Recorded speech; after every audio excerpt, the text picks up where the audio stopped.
Internet সহজলভ্যতার কারণে অনেক শিশু বা অপ্রাপ্তবয়স্করা আসক্ত হয়ে পড়েন পর্নোগ্রাফিতে, আর এ নিয়ে অনেক অভিভাবকরা থাকেন দুশ্চিন্তায়। তবে সেই দুশ্চিন্তার অবসান ঘটতে চলেছে।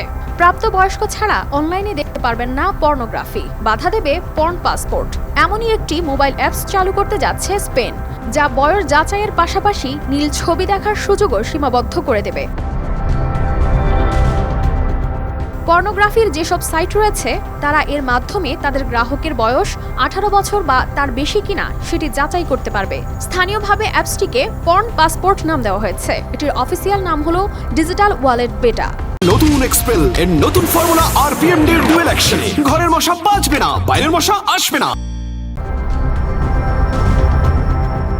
অ্যাপসটি একটি ওয়ালেট হিসেবে কাজ করবে। স্পেনের সরকার যে 5টি পরিচয়পত্র প্রদান করে থাকে সেগুলোর মধ্যে থাকা তথ্যের ভিত্তিতে এটি বয়স যাচাই করবে। একবার যাচাই শেষে একজন গ্রাহককে দেওয়া হবে 30 ক্রেডিট, যেগুলো ব্যবহার করে তারা পর্ন দেখতে পারবেন 1 মাস পর্যন্ত। তবে কেউ যদি চায় তাহলে আরও ক্রেডিট নিতে পারবে। এবছরই শুরু হবে পর্ন পাসপোর্টের কার্যক্রম। অনলাইনে পর্নোগ্রাফি দেখার ক্ষেত্রে কড়াকড়ি আরোপ করতে দীর্ঘদিন ধরে ক্যাম্পেইন চালিয়ে আসছে ডেল উনা বুয়েলতা নামের একটি সংস্থা।